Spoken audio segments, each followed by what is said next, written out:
On est dans le vif du sujet, ça va durer 24 heures. On est ici présent pour relever le défi. C'est une expérience un peu nouvelle, je pense, pour la majorité d'entre nous, mais c'est assez sympathique de pouvoir travailler comme ça, vraiment en continu, d'expérimenter ce genre d'événement.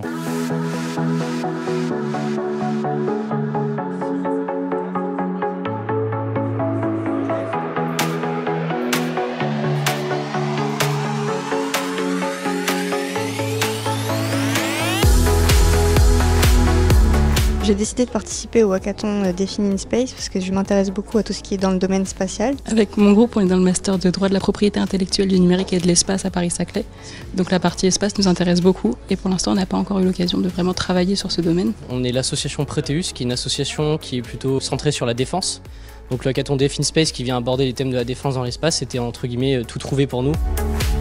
Le hackathon de Define Space est en fait un concours organisé par le commandement de l'armée de l'air et de l'espace qui en fait envisage de trouver les nouveaux talents en fait dans le domaine de la défense spatiale. En France, où vous avez plusieurs lieux où est organisé le même genre d'événement, on est tous synchronisés par le commandement de l'espace qui va poser ces questions sur lesquelles vont travailler les étudiants. Concrètement, ils ont 24 heures pour trouver une solution, alors qui ne sera pas une solution technologique. L'idée, c'est qu'en fait, ils imaginent comment serait la solution au problème qu'on leur a posé, en prouvant qu'elle est réalisable, qu'on pourra la mettre en place rapidement et facilement à l'échelle du territoire, qu'elle a des impacts dans plusieurs domaines, donc comme on l'a dit dans le domaine militaire, mais effectivement aussi dans le domaine civil, dans le domaine aussi peut-être environnemental.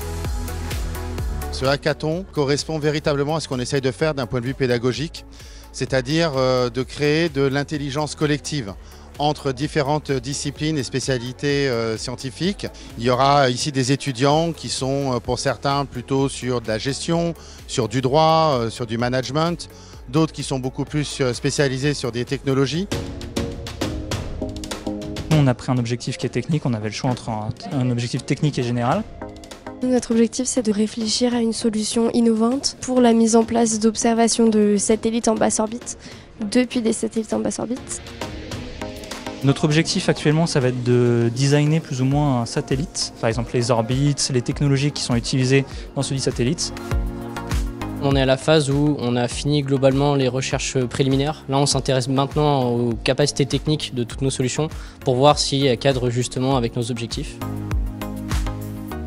On a invité un certain nombre de coachs qui viennent soit du milieu académique, soit de l'industrie pour pouvoir faire émerger ces nouvelles idées. On a deux idées principales qu'on justement on est en train de discuter.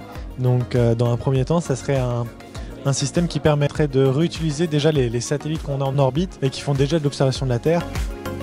Nous, on est sur la question générale, c'est toujours sur le rôle de la surveillance dans l'espace, mais se demander quels vont être les enjeux géopolitiques, économiques, sachant que l'espace c'est un espace très peu normé, donc ça soulève plein de questions qu'on essaie de traiter.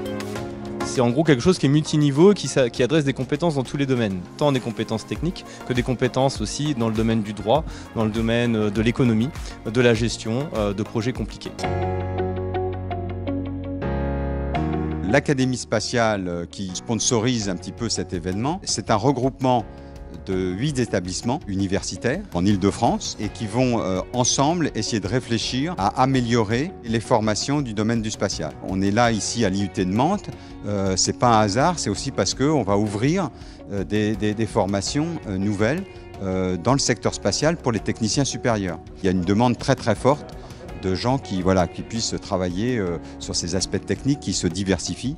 Alors aussi bien en mécatronique, qui est une des spécialités ici, aussi dans le tertiaire avec du juridique, du socio-économique. On instaure justement cette dynamique-là auprès de nos jeunes pour leur montrer que l'espace est accessible à eux aussi. C'est pas que pour les grandes écoles. L'IUT de Mantes peut aussi contribuer à fournir des compétences pour vous diriger dans ces domaines d'expertise.